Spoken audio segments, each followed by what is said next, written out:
Church की भूतनी। गांव संगराना में एक कैथलिक चर्च है जहां कुछ नन रहती हैं। वे लोगों की सेवा में ही अपना पूरा दिन बिता देती हैं। एक रोज अलीमा पर गांव के कुछ लोग चोरी का इल्जाम लगाते हैं। ये खबर सुनकर फादर बहुत दुखी हो जाते हैं और अलीमा को कहते हैं, अलीमा, मुझे तुमसे ये उम्मीद नहीं थी। तुमने इस चर्च और मेरे नाम को खराब कर दिया है।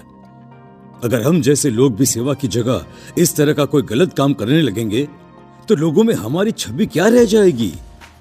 इसलिए तुम्हें इसकी सजा मिलनी ही चाहिए। फादर, मैंने कोई गलती नहीं किया है।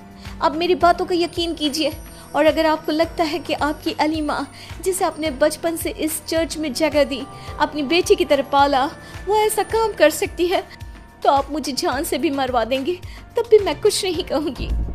कल सुबह मैं सबके सामने तुम्हारी सजा सुनाऊंगा। फादर अगली सुबह चर्च की बाकी नन और गांव के कुछ लोग जिन्होंने अलीमा पर इल्जाम लगाया था उन्हें बुलाते हैं। इस चर्च का नाम मैं खराब नहीं होने दूंगा। एंथोनी, तुम्हारे पैसे अलीमा ने चुराए हैं, इसलिए अलीमा को पास के अंधेरे जंगल में जो काली कोठरी बनाई है उसमें 25 दिन बिताने होंगे। थैंक यू फादर, मुझे पूरा यकीन था कि आप मेरे साथ न्याय करेंगे। अलीमा फादर की सजा को स्वीकार कर लेती है और उसी रात को फादर एंथनी के साथ अलीमा को काल कोठरी में बंद कर देते हैं। ये बात पूरे गांव को पता लग जाती है। उधर फादर भी अलीमा को ऐसी सजा देकर बहुत दुखी होते हैं। दिन यूं ही बीतने लगते हैं और अलीमा की सजा के 25 दिन पूरे होने के एक दिन पहले ही एंथोनी अंधेरी रात को उस कोठरी में जाकर अलीमा का गला दबा देता है और उसकी मौत हो जाती है। मर गई। मेरे रास्ते का कांटा हट गया और किसी को मुझ पर शक भी नहीं होगा।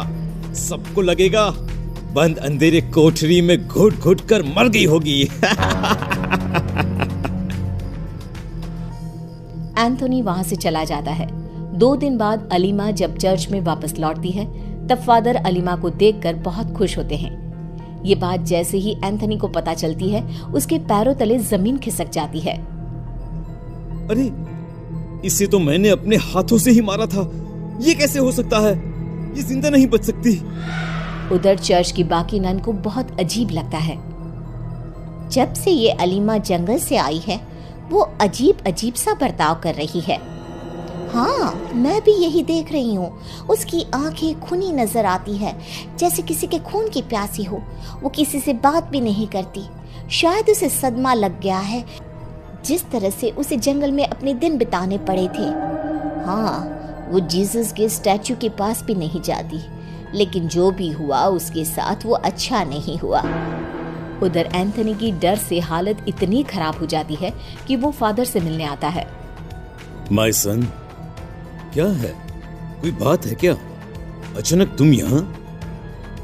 फादर, ये अलीमा जिंदा कैसे हो सकती है? आप खुद ही सोचिए, कोई उस काली कोठरी में जिंदा बच सकता है क्या? ये अलीमा के शक्ल में कोई और है।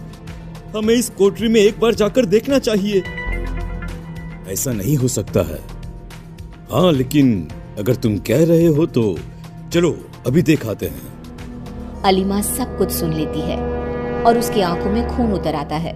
फादर और एंथनी कोठरी में जाकर देखते हैं लेकिन उन्हें कुछ नहीं मिलता। ये देखो एंथनी, ये कोठरी तो बिल्कुल खाली है। चर्च में जो है वो हमारी अलीमा ही है।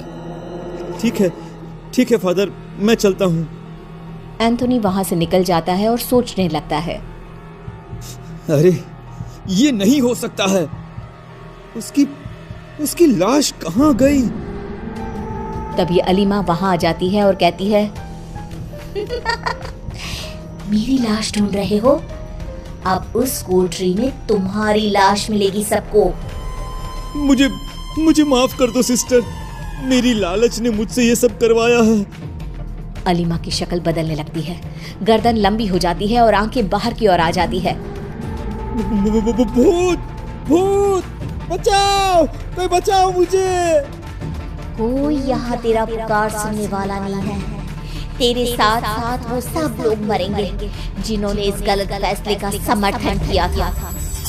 अलीमा एंथोनी को मार देती है और उसे काल कोठरी में बंद कर देती है। धीरे धीरे गांव के लोगों की मौत होने लगती है। चर्च में से कुछ नन भी गायब होने लगी। गांव के लोगों में हाहाकार मच गया। कुछ लोग मिलकर मदद के लिए फादर के पास जाते हैं। फादर, फादर हम लोगों को बचाइए। अगर इसी तरह से रोज मौत होने लगी तो हम क्या करेंगे, कहां जाएंगे हम?